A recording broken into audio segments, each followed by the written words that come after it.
Hi everyone and welcome to Osamu Rat Care. So today's video is going to look on the kind of interesting and slightly more complicated than you think subject of hierarchy in a rat cage. So it's one that I think there's generally quite a lot of misunderstanding around. There's a lot of different kind of models and explanations of it, but they sometimes fall short of explaining kind of what happens and the complexities of it. So essentially, when we're talking about hierarchy with rats, we're talking about levels of dominance within a group. So all rats will have a particular kind of position, dominance, that's probably the wrong wording for some of this, but I'll do what I can on it. They will have a particular kind of comfortable place. Not every rat wants to be in charge of everything, for instance. Not every rat suits that, and sometimes you have major problems when you get a rat that wants it but doesn't suit it, and that can happen as well. But this is all to do with that kind of level of inherent kind of dominance, etc. And sometimes you'll find in a group where you've got very few rats that are kind of naturally kind of these dominant, assertive characters. Other rats will kind of change to fill that void, and some of that is actually physiological. So in books it's quite interesting. They actually, I will say, books show hierarchy in a much more simplistic way than does, I would say. It's much easier to observe in a lot of cases, particularly where you've got a group of around about 6-ish, which is my preferred group size for the reasons of being able to kind of watch the hierarchy and the complications and such. It's really interesting. But yes, so with books you'll find, for instance, if the dominant kind of alpha, and I'll use inverted commas and explain why later on, that kind of alpha character dies suddenly, or even kind of gets old, unwell and weak and can no longer fulfill its position, they quite often their testosterone will drop off, and you can physically feel and smell the difference as a human. So you can imagine it's like shouting really loudly in rat language, because their coat will change, feel a little bit. It's why older rats tend to be a little bit kind of different coated, as well as other things, kidneys come into it and all sorts. But yes, and sometimes they lose that strong muskiness. A bit like when you castrate a buck, you'll notice the distinctive change in that, or when a buck changes from a kitten into an adult, you'll notice the change and feel in that as well, and it's something that's really obvious to rats. But effectively, a bit like, I don't know if you know about male silverback gorillas, how if there is a silverback within a group, its kind of hormone levels, its smell, its kind of presence will artificially suppress the rest of the rats in a group. And much like that, if you lose kind of an alpha in a buck group, the other rats, or some of the other rats, will have a testosterone surge to try and take over and fill that place, and that will make them act in different ways, act more dominant than they would have done before. So it's quite complicated, and hormones come into it a lot as well. You notice in does, rats who are pregnant will rise up the hierarchy because suddenly they've got a lot more hormones around and they're a lot more interested in being kind of further up the hierarchy, and that is a general kind of theme. Usually the rats that are quite interested in being near the top, being quite dominant, being in charge, have kind of a stronger hormone burden than rats that are kind of very low ranking. And there are different words we use to use that. So everybody's probably heard of an alpha. A lot will probably have heard of a beta. So an alpha is traditionally seen as the kind of the dominant rat in the group, or dominant dog, or dominant human. You know, it can be used for pretty much any mammal or any kind of social creature. There is a traditional view that there is only one alpha, and that's right and wrong in a lot of senses. What you see with the kind of alpha role, the alpha role is sometimes situation dependent, and it does depend on the size of your group. So if you've just got 2 rats, the likelihood is one is going to be more dominant than the other, and that will usually act alpha as their kind of alpha in basically all the situations that you're aware of. When you've got a bigger group, like I've currently got a group of 10, you will have different characters that can take the lead in different situations. You may have a rat still that could win all the fights if they wanted to, but the key thing there is wanting to. Not every rat cares about the same things. Some rats will care most about food, so they may be the dominant rat when it comes to matters of who gets the best bit of food. Others care most where they sleep. Others really want certain other rats to groom them on demand. All this kind of stuff adds into the kind of complexity. And it's quite common. When I look at my group at the moment, I know I've got one rat who's wandering over there somewhere at the moment, Chocobo. She is probably what I would term as my alpha. She tends to win most of the battles, and the most is quite important there. I've still seen rats kind of knock her over and kind of tell her off when she's annoyed them too much, and other rats actually will not even question her authority. They're quite happy with that. It's interesting, her daughter tends to have a bit of a beef with her. She's got similar kind of confidence and kind of a similar genetic level of dominance, let's say. She might make a good alpha one day when Chocobo's time has passed. But so Chocobo is typically my kind of alpha, but I had several other kind of dominant characters in there, so I've just seen one over there. Hey, Moon. So this is little Moomin. Moomin's quite a young rat, but she's a naturally very assertive character. She's very kind of strong-willed, she knows her place in the world, and she wants to be on top. And one day she probably will, actually, because she's got that kind of spark about her. But then not every rat in a pack that's got that spark will end up as alpha. So I've got another rat who's just come to visit here. This is Tato. So Tato also very much has the kind of natural kind of assertiveness and level to be alpha one day. However, because Chocobo is, and what you tend to find is you will normally have a kind of ruling age group. When you've got a group like mine, which is very varied, I've got some older rats, some kind of middle-aged rats, and then I've got some youngsters. The youngsters have got a way to go before they can possibly compete with their kind of middle-aged adult kind of in the prime of their life stuff. Here's Chocobo, come to visit, little Miss Boss Lady. But yes, so your kind of ruling class as such is more likely to be the adults or the older rats, and part of that is because they are physically in the prime of their lives, but part of that is also as the youngsters have grown up with them in charge, and it can take a bit of a shift, either kind of a testosterone surge if you're in books, or kind of pregnancy, or something tends to need to trigger, or actually the dominant ruling rats, or the most kind of dominant rats in there, having a bit something that stops it, some sort of upset, some stress, or kind of illness or such can disrupt the hierarchy. Then you start to see issues happening. So that can kind of cause alphas to shift and such, but until that point, generally speaking, the youngsters will only play at it. So when we're talking Moomin, wherever she's gone, she's probably up to no good. She might be humping someone. So the youngsters will only kind of play at it, so they will give strong indication that they're interested. In books this can get slightly more serious. I find in does you can get a bit of humping, but they're generally not as likely to go into full-fledged fights over things like that. Whereas in books it can get a little bit more serious. You can get sniping, you can get a lot more wounds. You can get wounds with, oh no, Chocobo's, sorry. Chocobo's a pain in the neck at the moment. She's found the way onto the work surface over there and insists on going up there all the time. Little trauma. So, yeah, so this is where you will see kind of, there's usually a certain age, and actually if you've only got one age group in your cage, you're not going to see this kind of level of changes and different personalities and so on. I should actually also mention, Mog's quite a kind of dominant rat in my group, but she's one of those rats that will act in a dominant role when it's needed, but it's not her kind of comfort zone. So for a while, she was probably the beta to Chocobo. And that's beta would be kind of your number 2 rat. So these are rats that can be dominant. In some cases they want to be in charge, but they're not necessarily in the position to be there at the moment.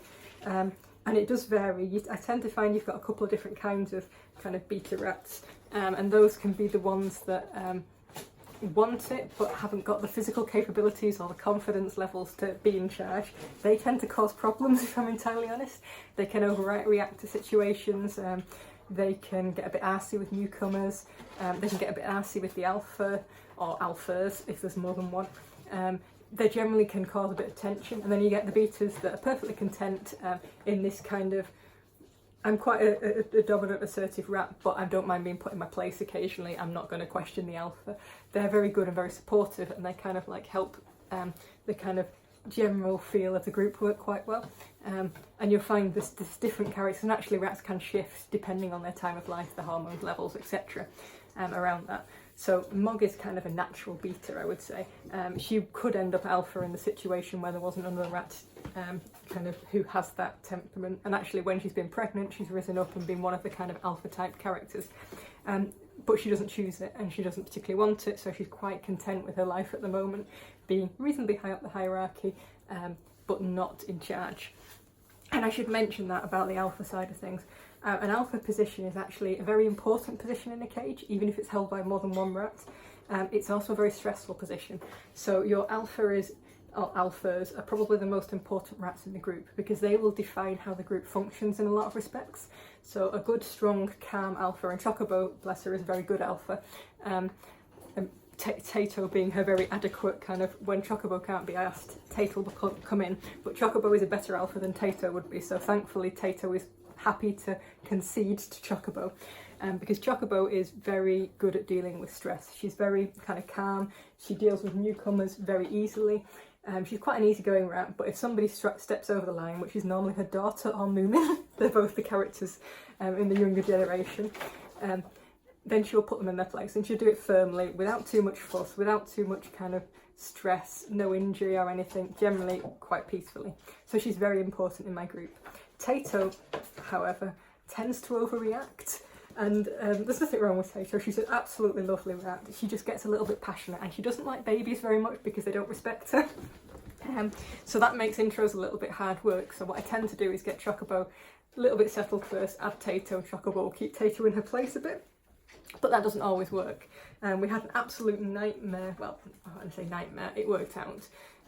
But it took me quite a while to introduce Snufkin and Moomin when they joined the group earlier this year. Because of Tato. Tato really took a dislike to Moomin, and let's face it, Moomin has a lack of respect for anything, so she didn't help the situation.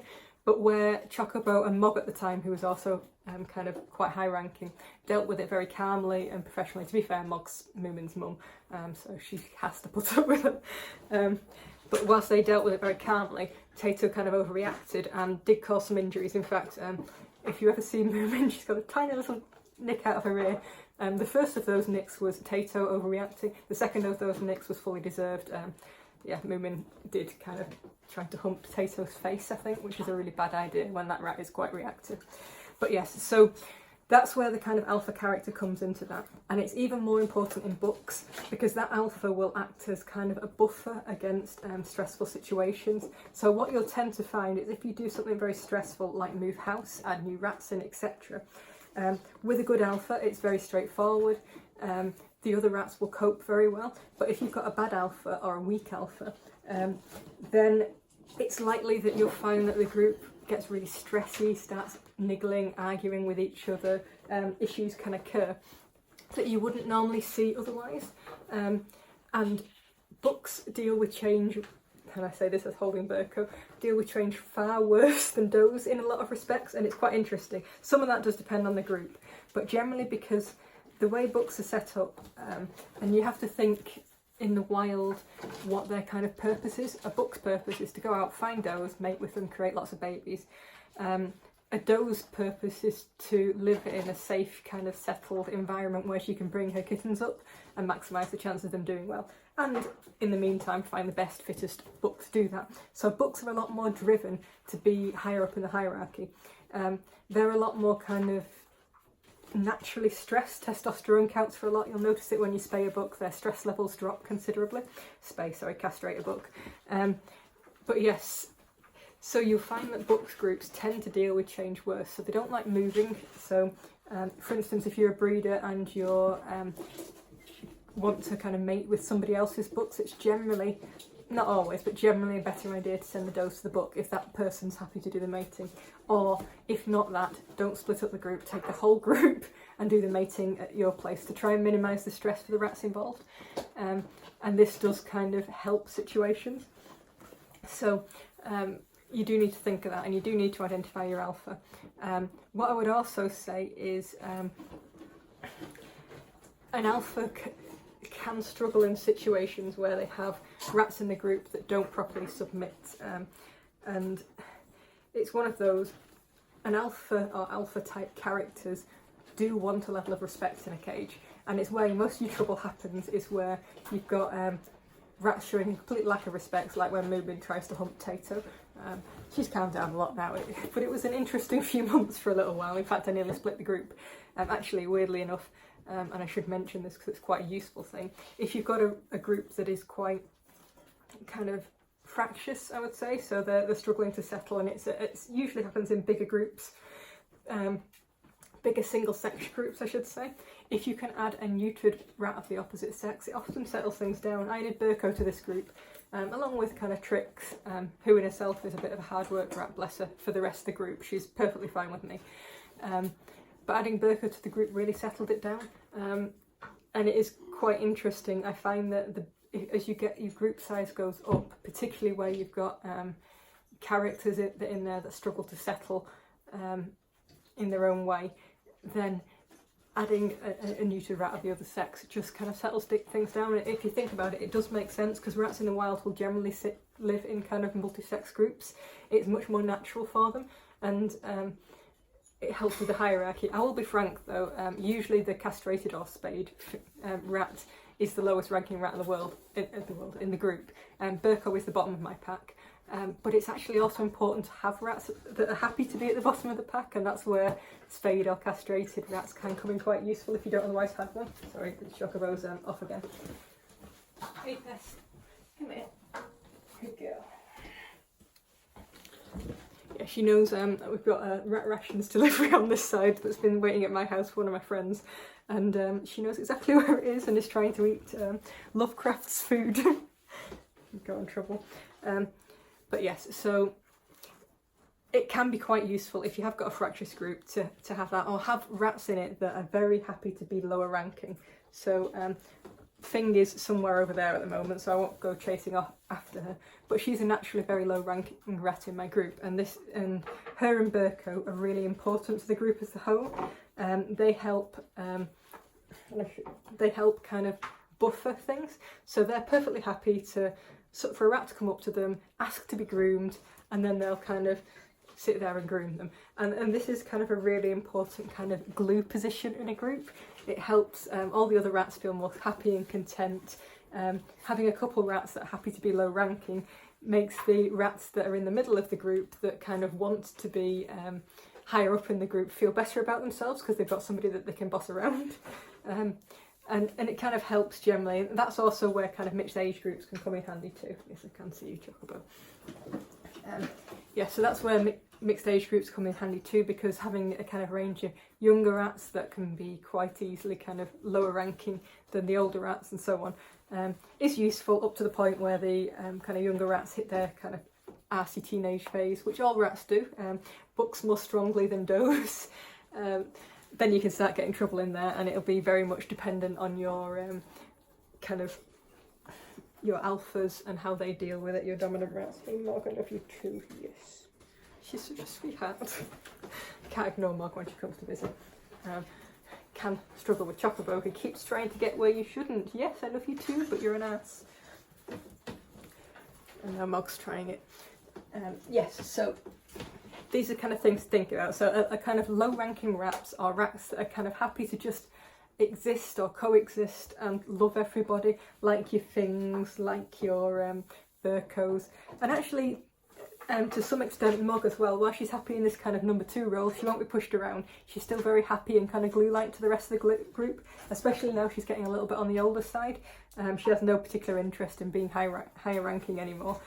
So she's quite content to offer this like kind of middle ground and help glue the rats kind of group together, which is very, very useful. And then in the younger generation we have Fu, who is again, she'll kind of sometimes try things on. She's not an entire pushover. She's probably going to be this kind of like beta-ish level, dominant enough but not going to take over because she's not really interested in it. Though sometimes rats can surprise me, I will say this.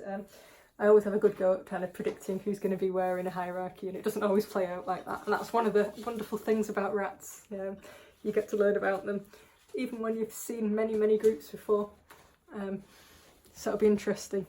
But yes, so this is kind of like the thing about hierarchy. Why this is important is understanding your hierarchy and understanding some of the characters in it really helps when you come to things like introductions or predicting how rats are going to behave in them. watching how they interact with the other rats in the group. And I'd encourage you to spend plenty of time just watching your rats and kind of absorbing.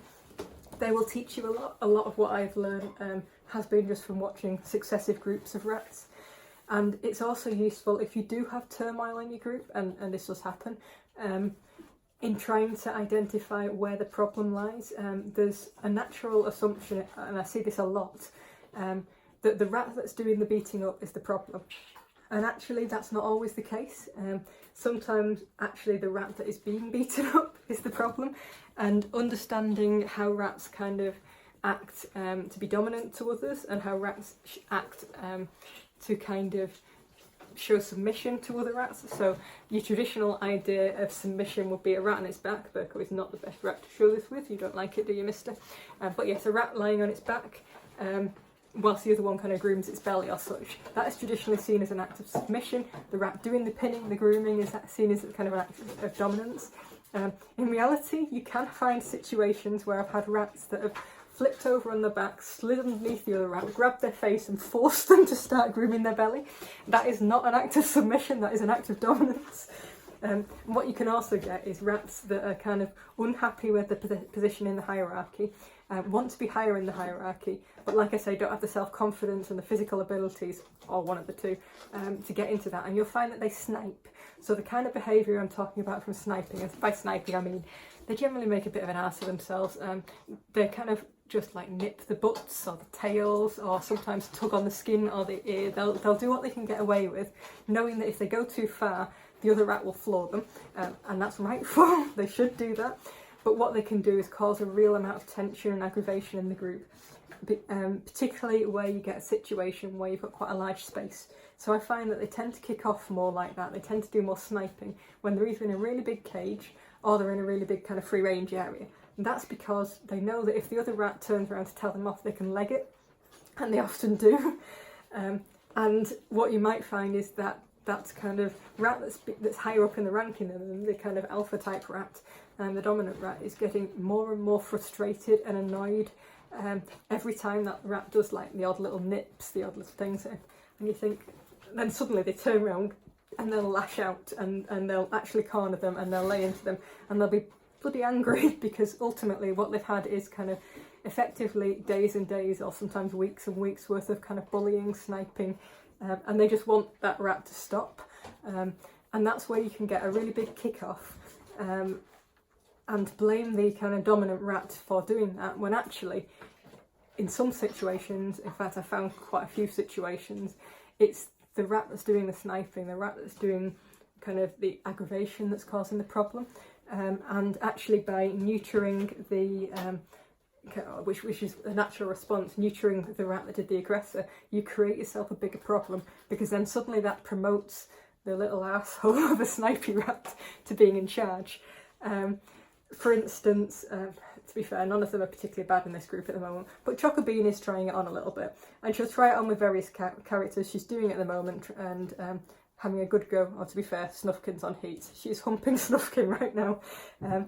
But she occasionally does snipe a little bit. And actually Trix, when she was in one of her previous groups before I put her in with Tato, she would nip tails quite a lot. And she'd be an absolute little asshole. Now if I'd have spayed the rat that she was sniping, which was one of Lisa's Lovecraft rats at the time, when she kind of beat up Trix, and it was a fully deserved beating up of Trix, having observed Trix's behaviour myself a few times, if I'd have spayed her, then that would have elevated Trix to being in charge. And actually that rat did fall ill after, they were all, it was like an oldie group, they're all fairly kind of unwell. I may have to just go and rescue Berko, he's got himself into a situation.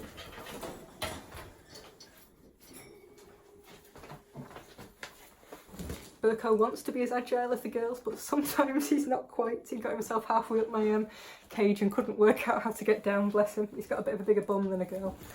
Right, so yes, so if I'd have neutered Lox, and as I say, Lox did fall ill herself, then Trix would have taken over, and Trix did in the end take over due to Lox's illness, and oh my god, that recruit was chaos. There was fighting constantly. Trix would overreact to the other rats' responses. I would have actually spayed Trix had I not had kind of the backup plan. In fact, had the introduction with Tato not gone well. then Trix would probably have ended up being spayed, because she's just an entirely unsuitable rat to be in charge. She's just not got the presence, she's not got the calmness, she gets stressed very easily, she doesn't deal with change. I notice in my group now, if there's any kind of major changes, like I'm going to have some hopefully pregnant rats at some point soon, I know she won't deal with it particularly well. Luckily, as long as Chocobo isn't pregnant, then Chocobo's quite good at dealing with it. And you won't be, will you? Nope, you've had your baby. But yes, so as long as I've got a bit of stability there, it will help. But otherwise, Trix would be the candidate for spaying in that kind of situation, because she snipes, because she's annoying, and she winds up the other rats. And I see it even in the group now. She does a lot better now, and she's a lot happier now. But it's that kind of rat that you really need to watch out for. The kind of rats that could be dominant in certain circumstances, want to be dominant, but don't have that kind of physical... I mean, Trix is a lightweight little thing as well, and she is my oldest rat, so to be fair. But yes, you do have to kind of bear that in mind, and don't jump to conclusions just based on who's done the beating up. It is a dangerous thing to do. Spend plenty of time watching them, and you'll understand who's responsible for, like, I told you about Moomin's little ear nick. You can sometimes see it just against kind of my face and such. Yeah, one of those she didn't deserve that much, the other one she did. And it's one of those you've got to... None of that, I will say, with I did think about spaying Tato for a little while, but actually she settled down. She just needed that kind of strong, stable group, and adding Burko made the world of difference to her. But I do have to kind of think about Tato and think about little Trix. This is Trouble Madam, who is a sweetheart, but not meant to be alpha, are you, Missy? Yes, so the reason I was talking about that is kind of pursuit of a good alpha in your group, or alphas, is very important. And it's something why, if you do rescue quite a lot, and Trix is a rescue, bless her, and your group is entirely rescues, it can be worth, if you're struggling, you can get good alphas in rescues, but it can be worth going to a breeder that has makes strong alphas, because getting a couple of kind of girls or boys in your group that are very kind of competent about being in charge can really help. Though obviously it takes a bit of time to get to that stage, because as youngsters they're still going to be lower down in the group. So if you do rescue a lot, I would say consider getting some rats from breeders, and I would say not every breeder line makes amazing alphas. Some of ours do, some of ours aren't amazing. Tato wouldn't be the best alpha. Chocobo's a brilliant one. And I know that kind of the Chocobo side of our line is a far more kind of confident, strong alphas than the Tato side of our line. Moomin will be quite a good one, hopefully. I'm hoping for her rather than Chocobean at the moment, but Chocobean is young, so we'll see what happens. But yes, so that kind of gives you a bit of a feel for it. It gives you a bit of a feel for hierarchy. One thing I should mention actually, which is quite an interesting one, from wild rats, is in wild rats you have a position called the Zeta, and this is the kind of really low ranking rats, but more than just low ranking, so like your Burkos, your kind of things of this world. They're very much part of the group, they're very much a cohesive part of it, so I wouldn't call them Zeta rats, even though they're very low ranking. I made up a kind of gamma rat term for that, but that doesn't exist in science as far as I'm aware. But they're kind of rats that are kind of perfectly happy, the glue rats, the things that hold it together. Whereas in the wild there are Zeta rats, and you can get kind of Zeta characters in pet rats. And these are rats that are really low ranking but don't ever really cohesively fit in a group. They're often excluded by the group. And this can be a number of reasons. They could have temperament issues, they could have kind of just dislikable personalities. It sounds awful, but when you're dealing with those, personalities come into things a lot more than hierarchy. It's a lot harder to deal with fractiousness in a group of does, even though they generally kind of get on better in bigger groups than with bucks. But they are a little bit more complicated little characters. Yes, you are. He takes my little Tato. But yes, so trying to think of what my frame of mind was. You know when you kind of go off on one and then a rat distracts you? Yes, I love you too. But yes, so in the wild, this Zeta rat is a rat that is generally not accepted by the group but exists around it. So it's likely to get told off, it's likely to not get the best kind of food, or it's not going to kind of get as much grooming as the others. And what basically happens in the wild is those rats are so miserable, they just die. And this is really quite sad actually. And it shows just how important hierarchy and actually the group and being part of the group is to the rats. So it's worth to them. Yes, I love you, Mark. It's worth to them a lot more than what we think it is sometimes. And the fact that a zeta rat that is excluded from a group will just literally kind of drop dead from almost loneliness. It's not just the fact that they may not get the best share of food. They'll still get food. They'll still be well fed. But they just have nothing to live for. And that in itself is a very sad thing. In pet rats you can get characters like that. Characters that are just not able to fit in with the rest of the group that they're around. And it's sad. They don't tend to kind of drop dead like they do in the wild as much. Partly perhaps because they have human companionship. But what I would say is if a rat is in that position in a group, then you need to think about whether that rat should be moved out of that group. And I'm not talking about keeping them on their own. I'm talking about looking for another group for them. And if you don't have another group, you can either think about splitting your own if it's big enough. So for instance, if Trix seriously fell out with the group here, then I might consider going back to plan A, which was Trix, Burko and Tato. It's an option. As it is, she's happy in this group, but that was one that I seriously considered at first. They only went together because, somewhat by accident, it happened, and they got on very well, so I kept with it. Whereas the other option for me as well, and what I've done before in the past and would do again, and actually this is why I've got Trix and Burko, is Trix was not settled in Lovecraft rats, so they both were owned by Lovecraft. Neither of them settled with their group that were offered in, but I had a group that was perhaps a bit more tolerant, so we tried it here. And that is very much, as much as Lisa did not want to lose either rat, she loves both of them, we made the decision based on what was right for the rat, and being in a good group is ultimately, and a group they're happy in, is ultimately vitally important to the rat. They may not die, but they will live miserably, and it's just not worth that. Is it little Trixie? Nope, you can't jump over there too. Don't follow. Thank you. But yes, so ultimately you have to do what's right for the rat, not necessarily what's right for you. And she's very happy, and some people would have just moved her in to be a single rat thinking she'd be happy like that. But watching her, even when she has like the odd awkward moment with the others, she's still always found sleeping with them. She kind of genuinely gets on. She gets a little bit annoyed about some of the youngsters, like at the moment Fu just humped her, she kicks her in the face, but she's still happily interacting with them, and that is very important to her well-being. So do think about that when you've got the kind of really low ranking, the zeta rats of the world. Think about that and make sure that you give them the best chance that they can, even if that isn't with you. But also you can do things like split your own group and such to try and make it work whilst they can stay with you. Hey Fingy, yes, we talked about you, we did. So I think that's probably the main things for me from hierarchy. Kind of in a bit of summary because I've waffled, because I always do. Your kind of main characters is the kind of alpha or alphas, plural rats, so the very dominant rats in the group that it's very important you have the right kind of character for, so a nice calm, confident, assertive rat that doesn't overreact to stressful situations or to other stressful rats.